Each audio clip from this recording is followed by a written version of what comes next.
Bonjour à tous, j'espère que vous allez bien, donc bienvenue sur ma chaîne. Aujourd'hui ensemble nous allons réaliser une carte de vœux à l'aquarelle et je vous promets que pour les débutants vous pouvez rester parce que ça va être très simple. Alors je vais faire avec vous cette petite carte de vœux, vous allez voir c'est très simple à faire. Et pour ce faire je vais utiliser la nouvelle palette de la maison Paul Rubens, donc c'est la Mei-Lang. Vous la connaissez, je pense. Cette palette est déjà sortie en 32 couleurs, donc je l'ai déjà en 32 couleurs, mais là, ils ont rajouté 20 teintes supplémentaires, dont des teintes juste canon, des teintes pastel. Alors, petit prix, donc nous sommes pour 52 couleurs, 32 €, et du coup, l'ancienne version... c'était 30 €, 29,99 € pour donc 32 couleurs. Il n'y a pas photo, prenez la 52. Je vous la conseille, mais franchement, les yeux fermés. Si vous voulez une palette d'aquarelle, foncez, vous allez voir, c'est une pépite. Alors, moi, j'ai une petite pastille mauve parce que ma palette d'aquarelle, vous allez voir, elle est en métal, elle est trop belle. Donc, moi, j'ai la teinte mauve et vous avez aussi la version bleue. Donc derrière, nous avons les 52 teintes. Vous voyez, toutes ces jolies teintes roses et violettes. Oh là là, je craque. Regardez ces beaux bleus, les verts. C'est une pépite. Donc nous sommes sur une base de liant avec de la gomme arabique. Et c'est ce que je préfère dans l'aquarelle. Parce que tout simplement, ça donne un côté super brillant et... un côté aussi transparent, et les couleurs, vous allez voir, elles sont hyper lumineuses. C'est une aquarelle qui n'est pas du tout toxique. Elle est aussi bien pour les débutants que pour les professionnels. Je peux vous dire que vous allez faire des choses incroyables avec. Alors, j'adore le petit perroquet à chaque fois sur leur palette Mei-Lang. Donc là, nous avons toutes les teintes. On a deux teintes irisées, donc la base, hein, la teinte or et argentée. Oh, mais c'est tellement bien. Oh, mais les couleurs sont tellement belles. Donc ici nous avons du papier, ça c'est top, hein, bravo. Du papier aquarelle pour faire notre nuancier. En plus génial, bah, ça c'est vraiment top, ça rentre pile poil après dans notre palette. Encore un petit bonus en plus du papier aquarelle. J'adore le format pour pouvoir faire des marque-pages. Franchement génial. Donc voici toutes ces couleurs, elles sont magnifiques, n'est-ce pas? Donc j'ai un petit film protecteur, j'enlève tout de suite. Alors au niveau des godets, je vous montre comment ils sont encastrés. En fait, les godets sont dans des petits blocs en métaux, tout simplement. Voilà. Donc, vous pouvez, si vous voulez, avec la pointe d'un couteau, d'un ciseau, les retirer et pouvoir les replacer comme vous voulez. Mais personnellement, ça ne me dérange pas du tout. Je laisserai comme ça. Alors, ici, vous avez un crayon noir liner qui est résistant à l'eau, un crayon de papier, ainsi qu'un pinceau taille 5 en bourron. Il a l'air pas mal, écoutez. Hop. Et là, la mousse, c'est pour rincer votre pinceau entre deux couleurs pour pouvoir le nettoyer. Et je voulais voir quelque chose. Est-ce qu'on peut faire nos mélanges si on retire tout ça? Parce que moi, j'aime bien faire mes patouilles, faire mes... Ah ouais, regardez, nickel, je m'en doutais un petit peu. Regardez, essayez-vous mélanger vos couleurs. Personnellement, je préfère ça comme ça. Et les accessoires, je les mettrai à côté. Mais écoutez, on va tester ça. On va faire le nuancier ensemble. Donc déjà, je peux vous dire que il y a des couleurs, vous voyez, lorsque le petit carré est rempli comme ça veut dire que la couleur, elle est très couvrante. Je pense que ça va être tout ce qui est couleur pastel qui va être assez couvrante. Je pense que oui, moi je vois la lavande, tout ça. Parce que souvent, ces teintes sont mélangées un petit peu avec de la gouache pour avoir une teinte pastel. On a des teintes semi-opaques, on a des teintes transparentes. On a un petit peu de tout, c'est génial. Et puis écoutez, au niveau de la tenue à la lumière, bah, on est pas mal, hein. Vous voyez, au niveau des étoiles. Très bonne tenue à la lumière. À part les deux dernières. Ça, c'est souvent le cas. Tout ce qui est teinte métallisée, ça tient pas bien à la lumière. Je suis munie de mon petit spray. Hop, un peu d'eau dessus pour pouvoir réveiller tous ces jolis pigments. Aïe, aïe, aïe, qu'est-ce qu'elle est belle cette palette. Les couleurs se révèlent, mais direct. Incroyable. On a un super choix au niveau des couleurs. Donc, bon, je passe à couleur blanche, bien sûr. Donc, c'est parti. Alors là, on est sur une teinte, du coup, bah, pastel qui va être, bien sûr, voilà, je m'en doutais, assez couvrante. Alors, ce qui va être bien avec cette aquarelle, c'est que si vous l'utilisez pas trop dilué, vous allez avoir une texture bah, comme de la gouache, voilà, tout simplement. Comme la palette de chez Kuretake, comme tout ce qui est aquarelle coréenne, japonaise. Limite, vous savez, ça me fait énormément penser à l'aquarelle de chez White Night, les teintes macaron. Donc vous imaginez un petit peu les économies que vous allez faire avec cette palette. Parce que du coup, vous allez avoir toutes les teintes. Alors là, on a des teintes trop bien parce qu'en fait, ça fait des teintes peau.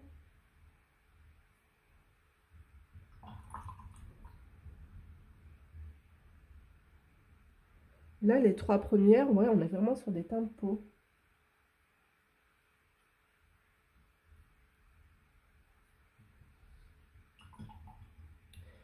Et elles sont, vous allez voir là, le jaune, c'est super lumineux. Vous avez vu? Alors là, franchement, avec cette palette, ils ont vraiment fait fort.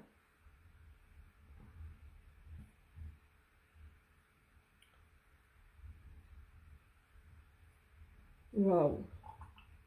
C'est vraiment très très pigmenté, hein.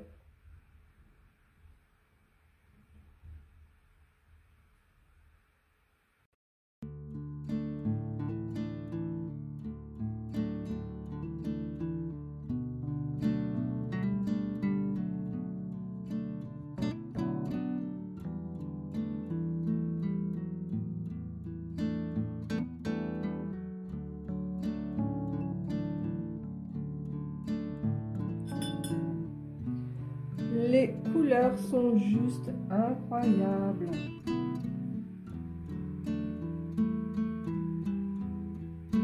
Donc j'ai terminé de swatcher les 52 couleurs et à chaque fois que je swatchais une couleur, j'étais waouh, j'étais émerveillée. Alors, les couleurs sont juste dingues. Alors ça, c'est la palette, du coup c'est la palette à avoir parce que vous avez toutes les teintes dedans. Quand vous vous déplacez, voilà, vous n'avez pas besoin de prendre une palette avec des teintes pastel, une palette avec des teintes classiques. Là, vous avez tout est inclus dedans. C'est super. Alors, il y a un petit truc qui me gêne, c'est l'ordre des couleurs. Mais bon, c'est comme ça, on peut rien y faire.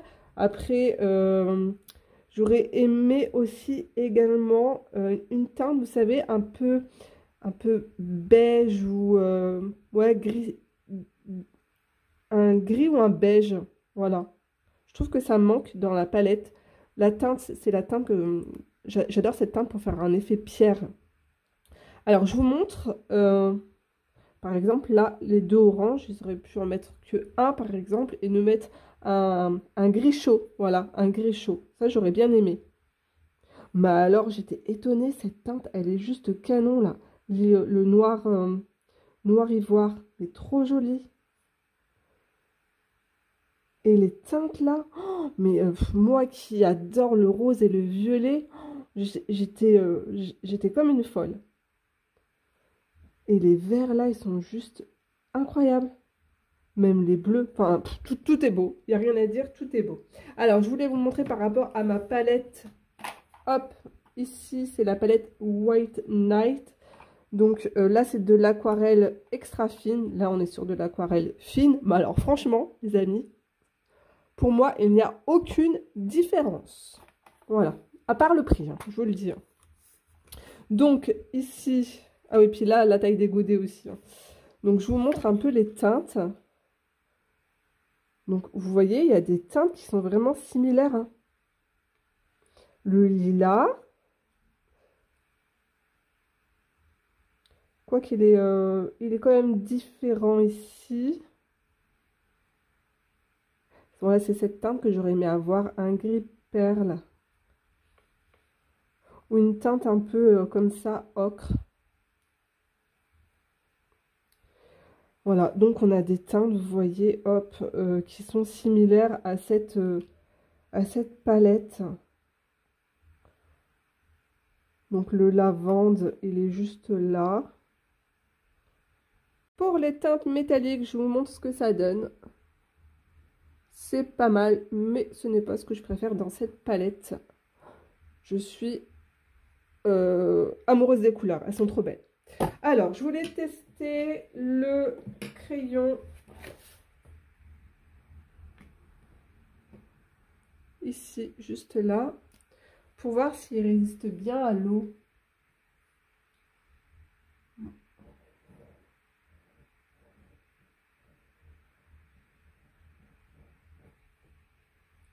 Voilà, je vais voir l'intensité du crayon de papier. Ouais, moi je préfère les crayons de papier qui sont moins gras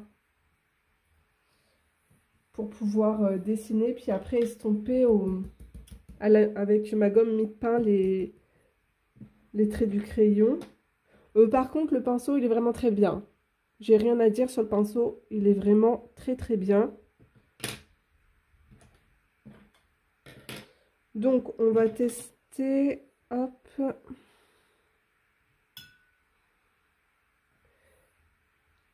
Qu'est-ce que je vais prendre comme couleur? Les verts, ils sont beaux aussi. Allez, on va passer dessus. Bah écoutez, ça n'a pas l'air de baver.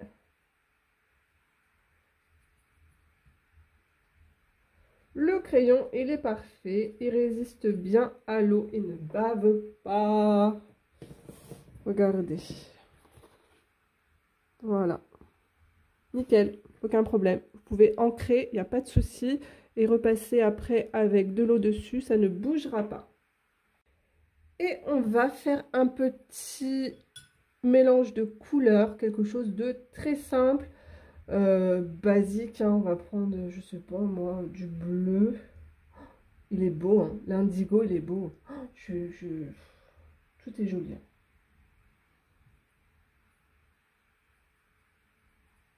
De l'indigo.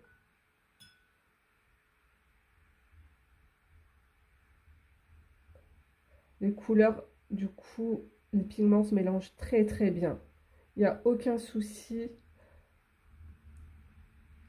Franchement, c'est parfait. Il n'y a rien à reprocher. C'est incroyable. Cette palette est géniale. Pour ce tutoriel, je vais utiliser le papier format A5 de chez Clairefontaine, l'Aquapad, que j'aime beaucoup. C'est du papier 300 grammes, grain fin, voilà. On n'est pas sur du 100% coton, hein. C'est vraiment du papier pour s'amuser. Et puis, on fait des trucs très bien avec. C'est suffisant. Donc, écoutez, hop, voilà. On va garder le petit modèle à côté, ça va vous aider. Donc, je vais prendre le crayon de papier fourni avec la palette d'aquarelle. Alors, on se munit d'un verre. Moi, je vais prendre mon petit pot de confiture habituel. Et nous allons faire le cerclage. On essaye d'être à peu près au milieu.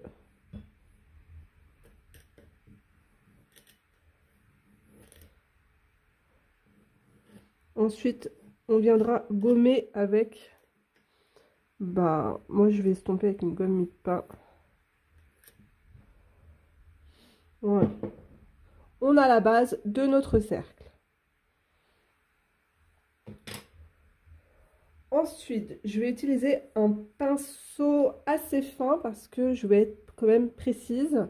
Alors pour mon pinceau, c'est le Winsor & Newton, donc c'est la taille 1. Je vous mettrai tout le matériel en barre d'information, comme d'habitude. Donc la palette, le pinceau, le papier, comme ça vous n'avez pas besoin de chercher.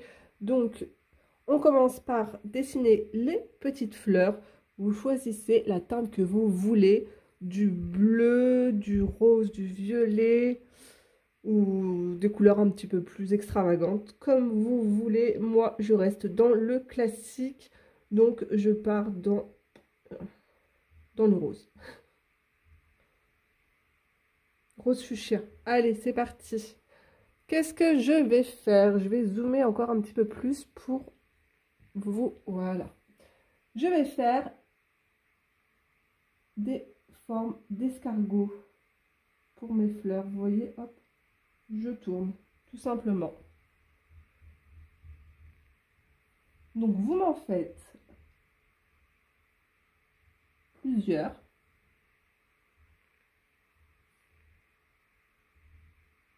Dans votre boule. Pour l'instant, vous voyez, c'est très simple.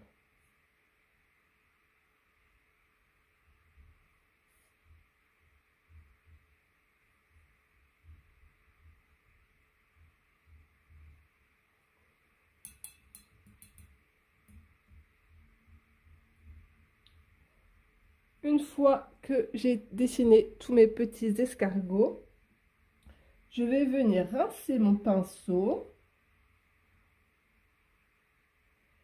et je passe sur ma couleur et je dessine des pétales. Voilà, j'ai ma rose. Vous voyez, c'est très simple.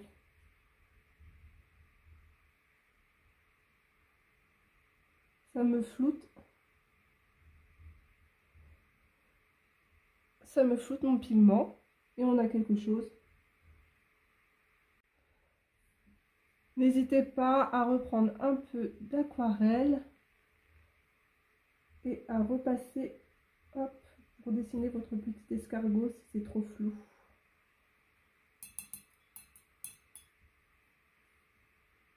Allez, c'est parti, on fait ça partout.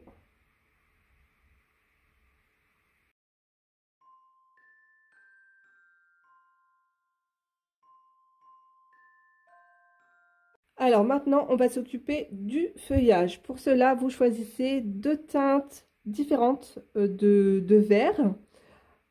Et le but, ça va être de dessiner tout autour de la boule de Noël, de faire du feuillage. Voilà, donc c'est parti, on y va.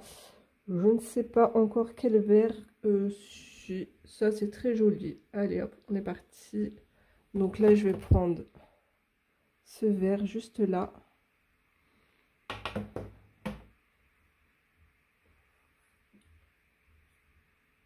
Donc on n'hésite pas à faire, hop, à dessiner autour du cerclage.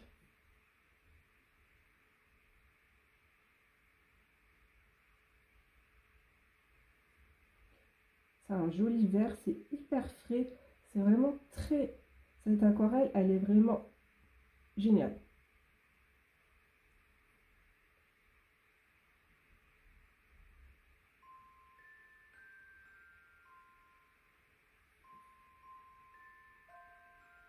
Donc laissez parler votre inspiration, amusez-vous. Voilà, vous faites des feuilles, il n'y a rien de compliqué.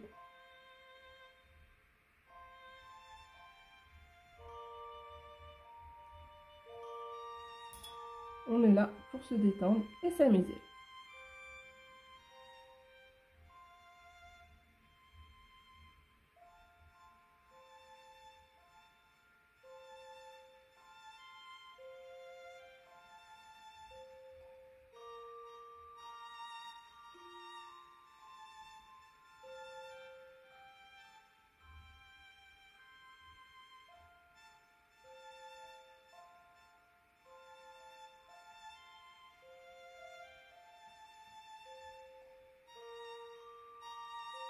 Donc là, on part sur un vert plus foncé, donc ça va être ce vert dans ma palette. Et je vais venir tout simplement dessiner des feuilles sur mes roses.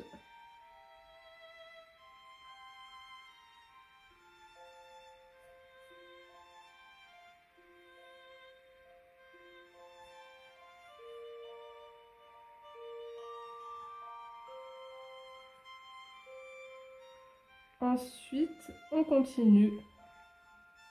Je viens dessiner des branches, des feuilles,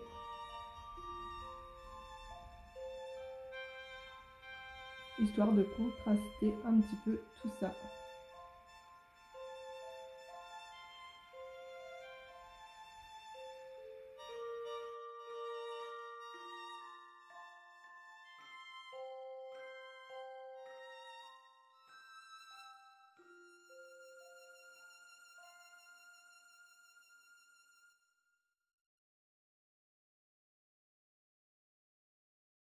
Donc, une fois terminé, n'oubliez pas, je le ferai après moi parce que c'est pas sec, de gommer l'intérieur, enfin du moins le cerclage de votre boule. Maintenant, nous allons passer à l'or. Donc, moi, cet or vient de chez Winsor et Newton, c'est de l'encre qui est juste trop canon. Vous écrivez le texte que vous voulez en dessous.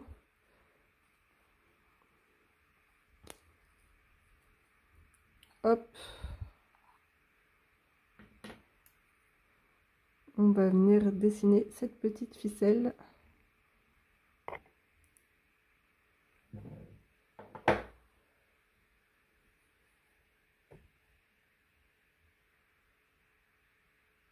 Donc, on fait un trait, une petite boucle de chaque côté. Et ensuite, une plus grosse boucle qui passe dans la petite boucle. La petite ficelle, elle tombe comme ça.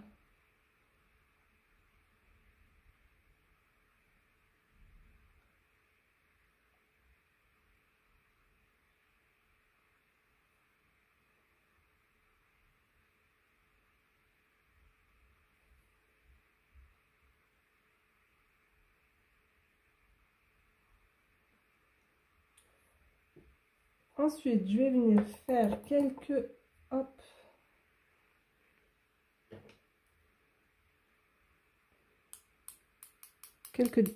éclats d'or un peu partout.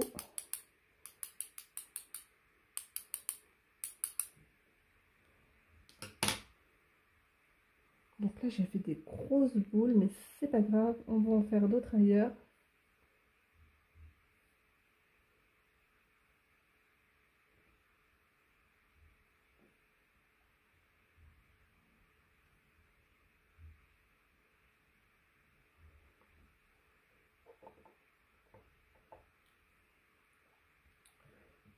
Donc j'espère que ce tutoriel vous aura plu. Moi je vous fais de gros bisous. N'hésitez pas à me laisser un petit pouce, ça me fera super plaisir. Et à très vite dans une prochaine vidéo. Au revoir tout le monde!